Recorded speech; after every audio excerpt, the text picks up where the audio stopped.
9:30కి ఒక కంప్లైంట్ రావడం జరిగింది. మల్కాజ్గిరికి వచ్చింది. వాళ్ళ బాబు 8th క్లాస్ చదువుతున్నాడు, 13 years old. 6:30కి అలా జేటీసీ గ్రౌండ్కి ఆడుకోవడానికి మళ్ళీ రాలేదనేసి కంప్లైంట్. ఆ కంప్లైంట్ రాగానే మనకు ఇన్స్పెక్టర్ మల్కాజ్గిరి రవి ఆధ్వర్యంలో మొత్తం ఆ సరౌండింగ్ ఏరియాలో సీసీటీవీ ఫుటేజ్ వెరిఫై చేయడం జరిగింది. ప్లస్ ఆ ఫాదర్ ఎవరైతే విక్టిమ్ బాయ్ వాళ్ళ ఫాదర్ ఉన్నాడో అతన్ని పర్టికులర్ ఇన్ఫర్మేషన్ అంటే ఏమైనా డ్రైవర్స్ ఉన్నాయా, లేదంటే గొడవలు ఉన్నాయా, బిజినెస్ ఇష్యూస్ ఉన్నాయా అనేది కూడా అడగడం జరిగింది.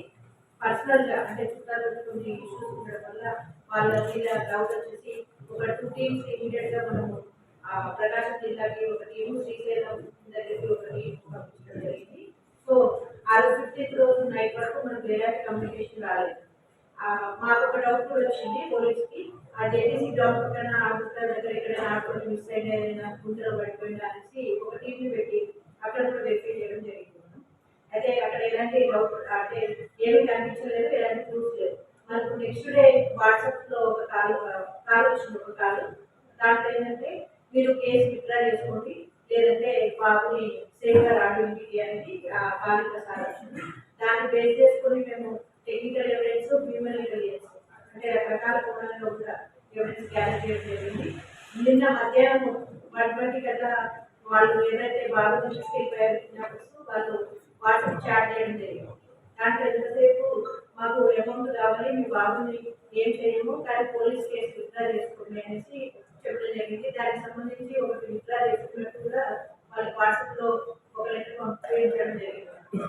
సో అది ఈవినింగ్ వరకు అయింది. ఈవినింగ్ 5 o'clock ఒక కాల్ వచ్చింది సేమ్ నెంబర్ నుంచి. కాల్ వచ్చినప్పుడు ఫాదర్ అడిగాడు, బాబుని చూపించండి, 2 days అయిపోయింది, అంటే 1 night గడిచిపోయింది కాబట్టి చిన్నపిల్లలు కాబట్టి బాబుని చూపించండి అని అడగడం జరిగింది. మేము త్వరగా మీకు వీడియో కాల్ చేస్తాము, మీరు ప్రెస్ వాళ్ళకి కానీ పోలీసులకు కానీ ఎలాంటి ఇన్ఫర్మేషన్ ఇవ్వద్దు అనేసి ఆ కాలంతో సాధించారు. అదే ప్రకారంగా వాళ్ళు కూడా నడుచుకోవడం జరిగింది.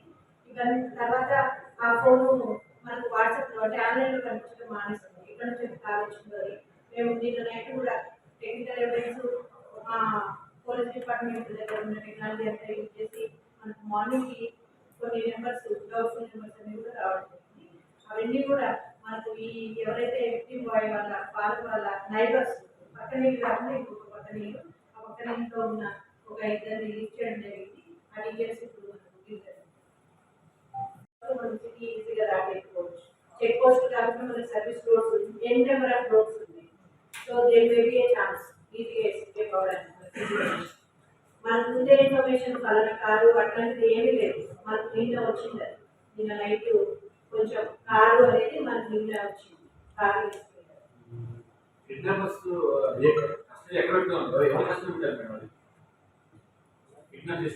ఇప్పుడు దిలీప్ తర్వాత మహిపాల్ అని వాళ్ళ కస్టడీ వస్తున్నారు. మహిపాల్ లిమిట్స్ లో నర్సింగ్పేట ప్రాంతంలో ఒక షెల్టర్ రూమ్ తీసుకుని అక్కడ రెస్ట్ చేశారు.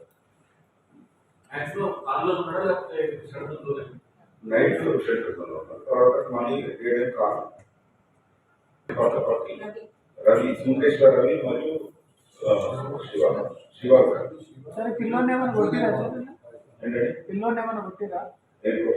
వాళ్ళ ప్లాన్ ఉంటే అతను అబ్బాయి నిన్న ఏడవడంతో అతన్ని పూర్తిగా ప్లాన్ చేశారు. కాలుతో కట్టే ప్రయత్నం చేస్తే అప్పుడు నేను ఊరుకుంటా అని చెప్పడంతో వాళ్ళు ఆగిపోయింది. తర్వాత వాళ్ళు ఫర్దర్గా కొంత పోలీసులో ఒక దొరికిన ఇన్ఫర్మేషన్ వాళ్ళు రిలీజ్ అయిందా అవి ఇతర కారణంలో బాలభక్తి నిర్మానుష ప్రాంతాలకు పోయడానికి ప్రయత్నం చేసేవారు. ఓన్లీ డబ్బులు డిమాండ్ యూజ్ చేసే కూడా 100% వాళ్ళు అదే బెదిరించడం కూడా జరిగింది. మీరు డబ్బులు ఇవ్వండి, పోలీసులకు ఇవ్వరు, మీడియాకి ఇవ్వరు చెప్తే అబ్బాయి కనిపిస్తారు. ఇవన్నీ టెక్నికల్ చూపిస్తాము. లేదు నిన్న ఈవినింగ్ 5 o'clock వీడియో కాల్ చేస్తాను. దాని నుంచి మనం పట్టుకునే వరకు